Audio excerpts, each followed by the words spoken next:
Hindi po, tinatanong ko po kayo. No, kasi, I don't know Administrative Order number 29. Mr. hindi President. po ninyo alam, sasabihin ko sa inyo. I don't Ulitin need to ko. know, Mr. President. I'm not interested. Hindi po kayo interesado sa isang bagay na napaka-importante sa ating bansa? Hanggang ngayon, hindi ma-drawing ang West Philippine Sea. Hindi kayo interesado? Hindi po ako rin interesado sa sinasabi ninyo. Maring hindi po kayo sinasabi interesado sa Kasi, sinasabi ko. no, Ngunit ang sasabihin ko, interesado ang buong Pilipinas. Sapagkat ito, dito nakasalalay po kung sino nagsasabi ng totoo. So ayaw po ninyong malaman ng totoo, Ginoong Lacson? Kasi po, Mr. President, ang ipapalabas na naman niya, yung China, may karapatan dyan sa lugar na yan. Kaya ayoko na po marinig kasi ilang beses na po natin narinig yan, medyo masakit na sa tenga eh. Hindi ko po alam, Mr. President, Your Honor, kung paano ko... Sana ko mag-uumpisa sapagkat hindi ako ang subject matter ng aking diniliver na privilege speech kahapon. Kaya kong sagutin at iisa-isahin sa inyo, ngunit ang nangyari, parang ad hominem ang nangyari. Sa akin po, natutukoy lahat ang inyong privilege speech ngayon, samantalang ang inaasahan ko ay sasagutin nyo yung privilege speech kahapon. Kasi kung ganun pong mangyayari, Mr. President, malilihis na naman po tayo sa inaasahan ng ating mga mamamayan.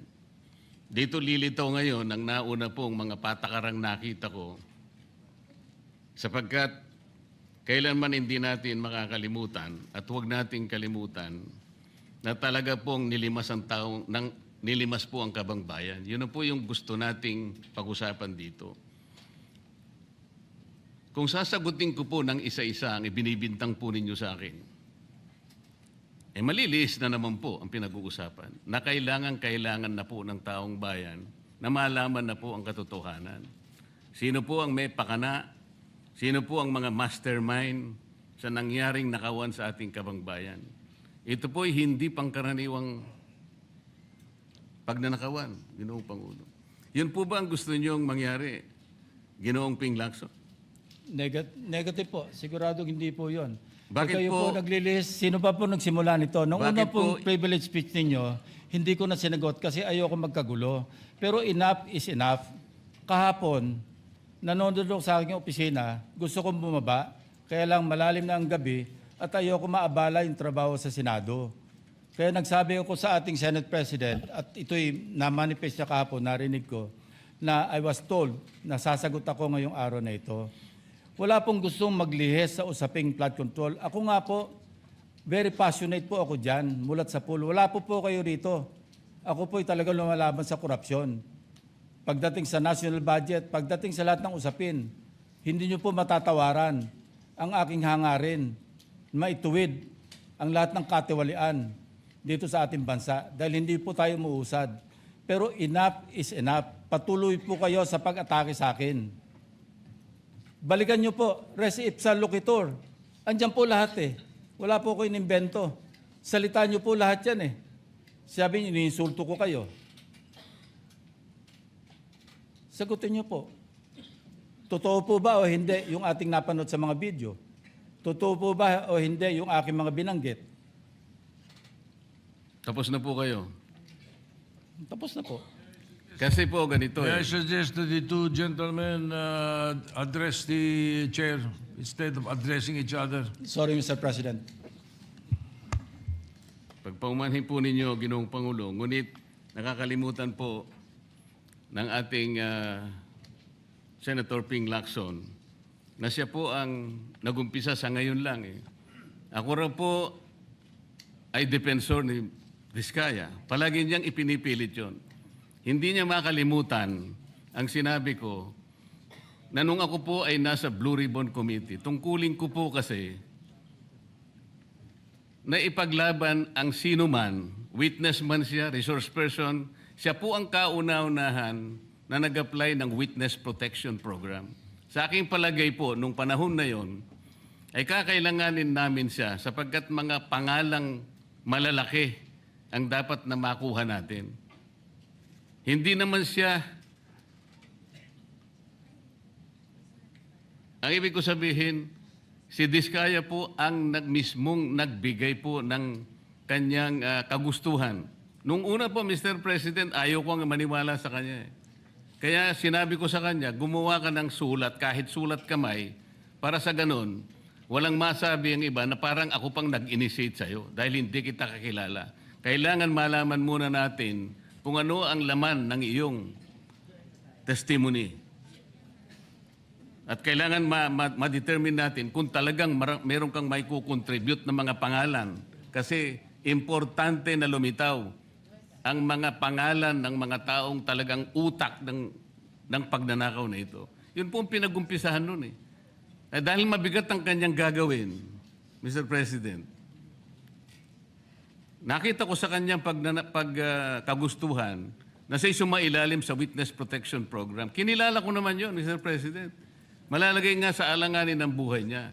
Yun po naman nakalagay sa batas eh. Bakit ngayon akusahan ako na ako pa ang nagdidepensa sa kanya? Nandun naman po sa batas eh. Kaya nga po nang ipilit po ng ating DOJ Secretary na pinipilit niya magkaroon ng restitution, sinabi ko huwag mong gagawin yan. Wala naman sa batas yan eh.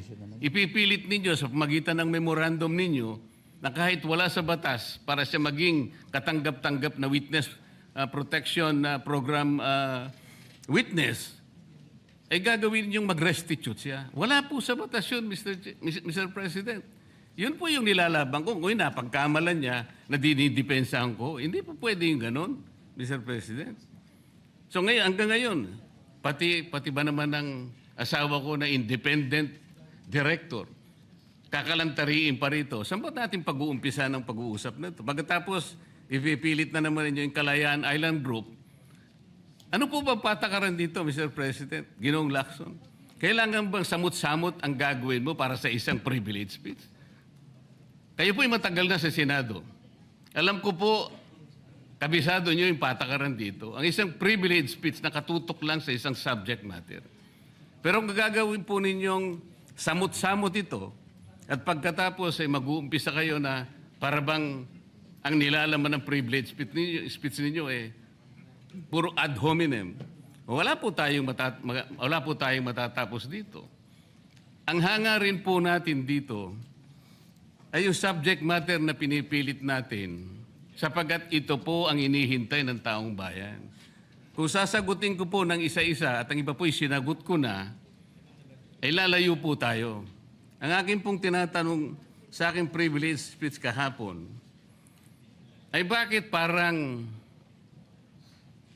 hindi ninyo pinagbigyan ang ibang mga tao na napakarami nilang dapat sabihin para sa ganun malaman natin ang katotohanan. Kayo po ang nagsabi, Senator Lacson, Mr. President, napupuntahan natin lahat ng lugar na kung saan ang ebidensya. Hindi po ba kayo po'y nagpahayag noon dito sa plenaryo, Mr. President, Senator Lacson, at sinabi nyo na ang presidente ay name drop ni Yusek Bersamin.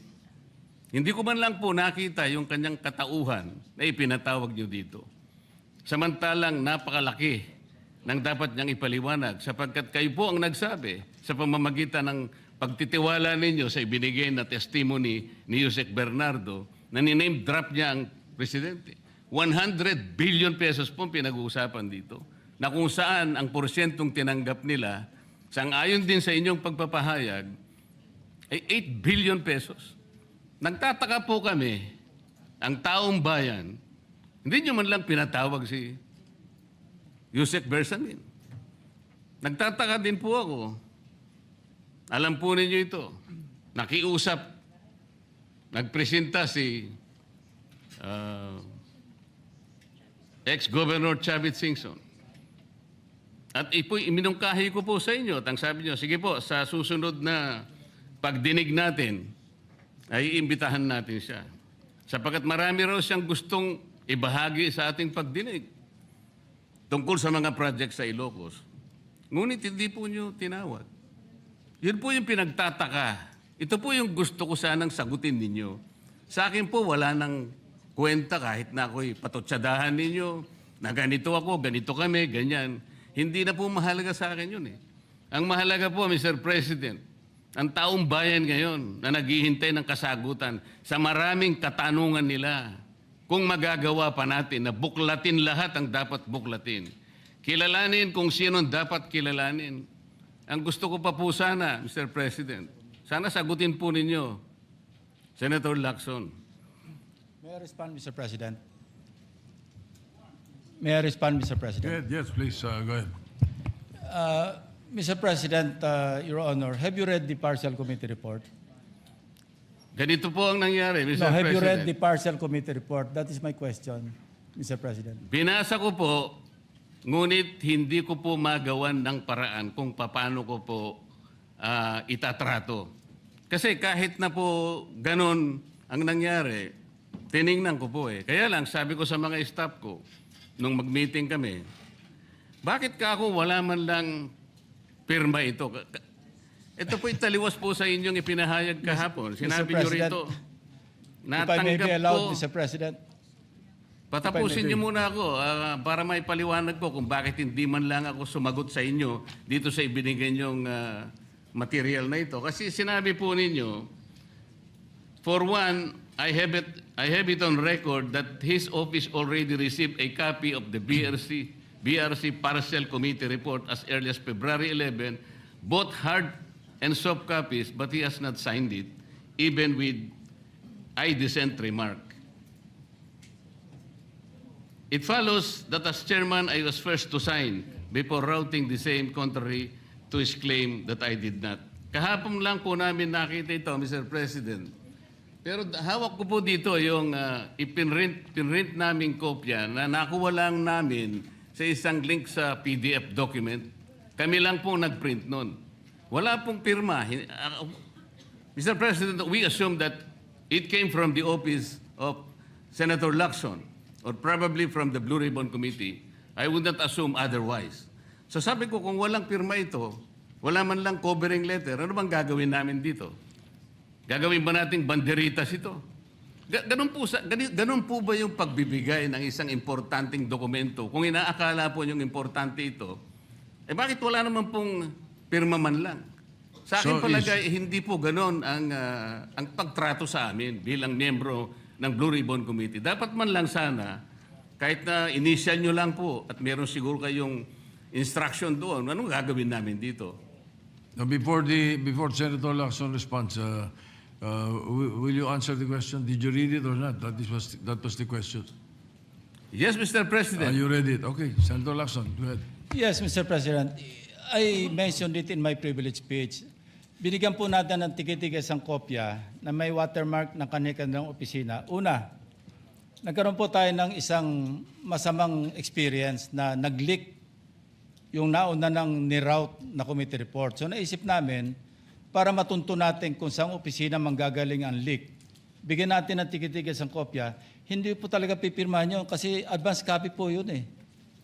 Nasabihan po namin ang kanilang mga staff na kapag ready na sila na pumirma at nabasa na nila, hudyatan nila kami, ipapadala namin yung physical or yung hard copy. Nandun po yung signature page, nakapirma po ako doon.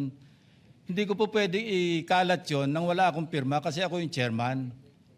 Hindi niyo po narinig yung aking paliwanag sa aking privilege speech na talagang walang pirma yung aming ikinalat sa bawat miyembro.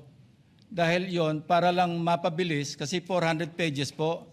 Alam ko magtatagal mabasa. So para simultaneously, isipin niyo po Mr. President, kung isang kopya lamang yon na aking igagala sa 17 o 20 miyembro ng Blue Ribbon Committee, isang taon po, baka hindi pa tapos mabasa. So gumawa kami ng nag-devise po kami ng isang pamamaraan para simultaneously, sabay-sabay nila mabasa with the advice to their staff na kapag nabasa na at ready ng pumirma, sabihan kami, dadali namin yung kopya na mayroong signature page at sa kanila pipirmahan. Katunayan kahapon po si Senator Bam Aquino. Binigyan namin sa kanya yung may signature page at pumirma siya. Hindi po matatapos kung yung 467 yata na pages, iisa-isahin namin iikot. Mahirap po. Gumawa na nga kami ng paraan para matakil na sa floor, ma-defend ko, at makamove forward tayo na tulad ng binanggit ko sa aking privilege speech, simula na tayo uli ng mga panibagong pagdinig. Ngayon, sinabi po ni Senator Marcoleta na bakit hindi inimbitahan si Undersecretary Bersamin. Kaya ko po tinanong, kung nabasa niya na yung report, kung meron po siya maipakita sa akin doon sa committee report o doon sa TSN, doon sa minutes ng pagdinig na nabanggit ang pangalan ni Undersecretary Bersamin. Bukas na bukas din po, o bigyan natin 3-day notice rule. Tatawag po ako ng pagdinig, ipapatawag natin si Undersecretary Bersamin. Ang binabanggit niya po yung aking interpellation sa DBCC, na kung saan si Undersecretary Bernardo gumawa ng personal na sulat kay Pangulong Bongbong Marcos. At sinasabi niya doon na ito yung mga personalidad na alam niya, na naalala niya na merong allocable at kung ano-ano pa. Wala po sa Blue Ribbon Committee minutes yun. Sa labas po yan sa plenaryo, sa DBCC, sa National Budget Deliberation. So kung may papakita po sa akin ng ating kasamahan, Senator Marcoleta, na merong isang mention sa affidavit o sa salaysay ni Undersecretary Bernardo na binanggit si Undersecretary Bersamin, di tumawag po tayo ng pagdinig at mag-motion siya na ipatawag kung sino man ang gusto niya ipatawag. Ngayon, si Governor Chavit Singson, wala naman pong paliwanag. Ano po yung ite-testify? Konektado po ba sa issue at hand, which is the flood control projects? Kung konektado po, sana sumulat po siya sa chairman at sinabi niya, ito yung lalamanin ng ite-testify o ito yung naka-attach yung draft affidavit ni Governor Chavit Singson. Sino naman ako para tumanggi na ipatawag kung sino man yung resource person? Nagpadala nga siya ng surprise witness, siya lang nakakaalam eh. Hindi ko po inawat eh. At Mr. President, sandali po, hindi pa ako tapos. At nung hinanap kong pilit, pinagtanong ko yung mga addresses, lahat ng mga kakilala ni Gutesa. At inalam po namin sa pamamagitan ng CCTV footage, baka naman merong sumalubong o merong kasama na pwede natin matunton kung nasan si Gutesa. Ganun po kasi ang aking pagnanais na talagang get to the bottom of this issue. Pero bigla po nawala eh. Ano po magagawa ko?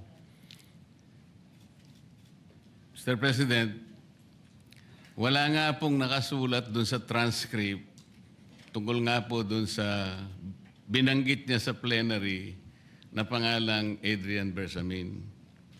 Paano nga pong mababanggit doon, Mr. President? Hindi nga niya pinatawag eh. Samantalang dapat niyang ipatawag, siya mismo ang nag-highlight.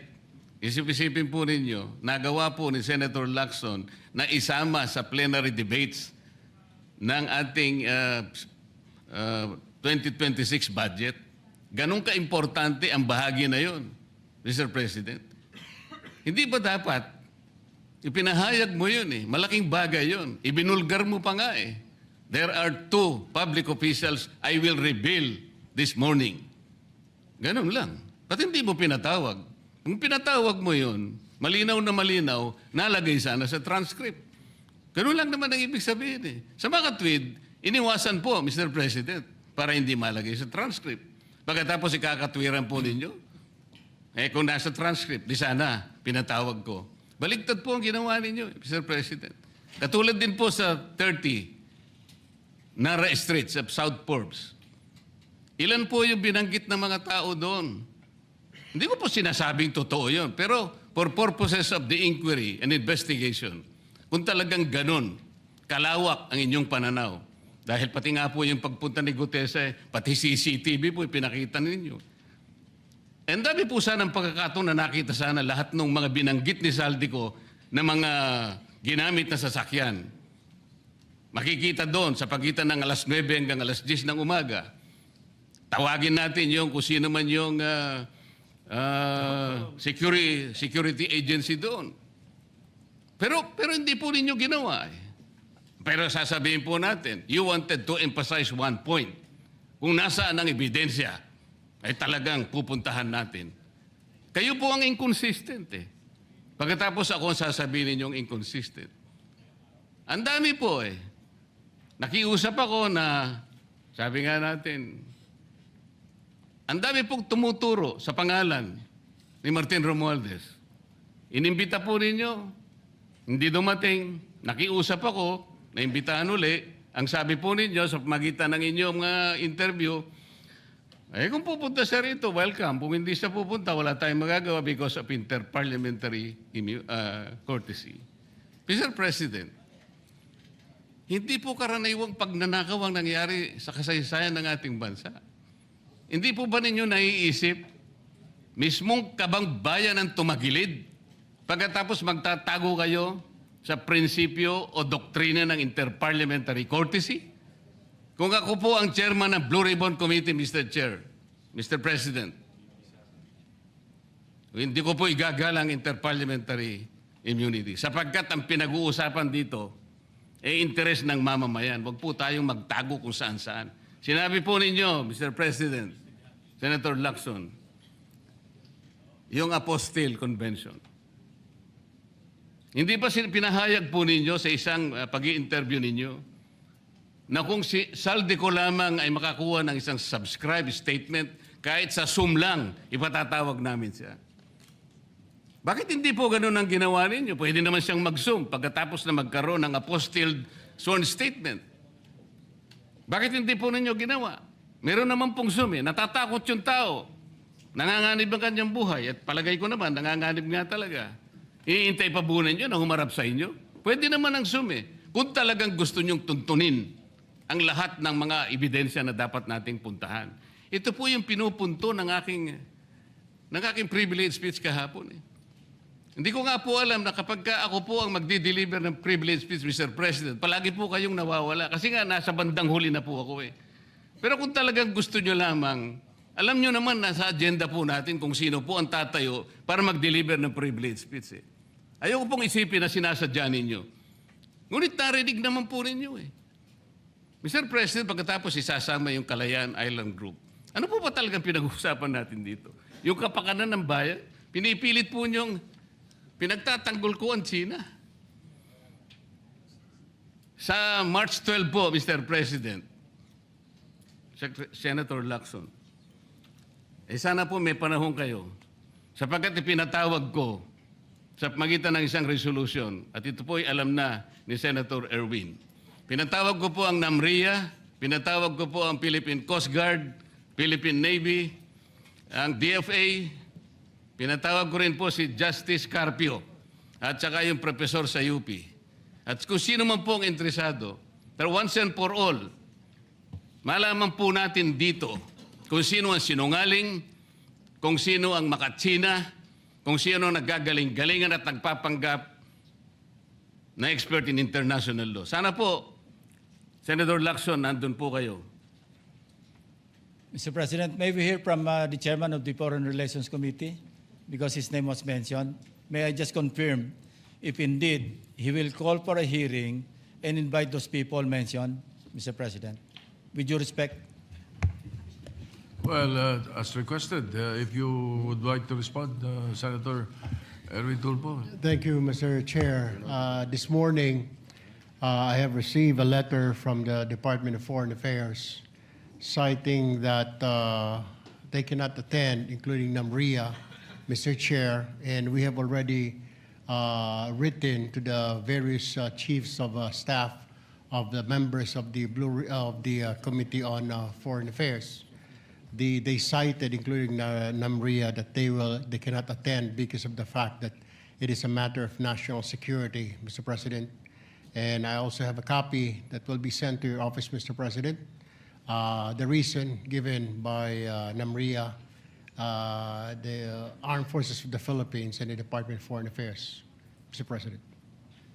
In other words, Mr. President, the gentleman from Pampanga and Tarlac is confirming something that is not confirmed. Mr. President, that is too much of a statement. Kausap ko pa lamang ang chairman at kaming dalawa po nagkakausap at niremind pa nga ako yung mga nakarang araw na March 12, okay ka na. So, ang sabi ko sa kanya, ito po ang dapat nating maimbitahan.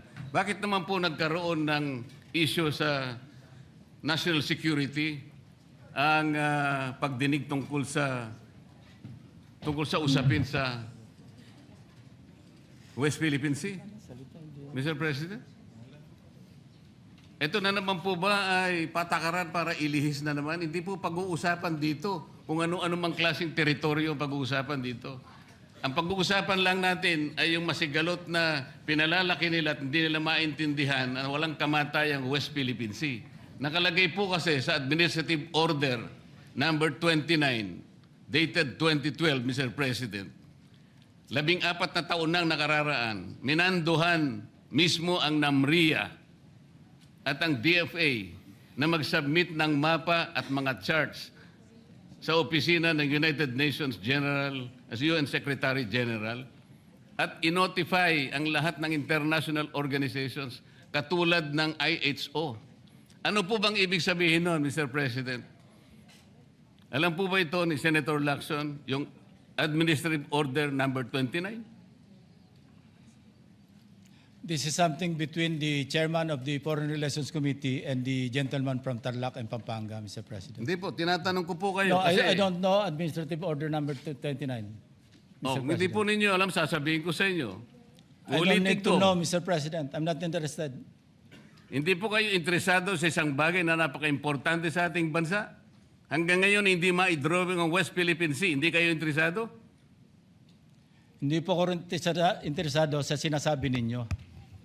Maring hindi po kayo interesado sa Kasi, sinasabi ko. no, this Ngunit is- ang sasabihin ko, interesado ang buong Pilipinas. Sapagkat ito, dito nakasalalay po kung sino nagsasabi ng totoo. So ayaw po ninyong malaman ang totoo, Ginoong Lacson? Kasi po, Mr. President, ang ipapalabas na naman niya, yung China may karapatan dyan sa lugar na yan. Kaya ayoko na po marinig kasi ilang beses na po natin narinig yan, medyo masakit na sa tenga eh. Alam po Kaya ninyo, sinasabi ko po, ayoko alam na po ninyo, marinig Mr. kung President, nanggagaling sa kanya, Mr. President. si Senator Lacson po ay, ang pagkakaalam ko, isang magaling na investigador. Eh ngayon po pala yung manghuhula na. Paano po niya nahulaan? Ang sasabihin ko ay...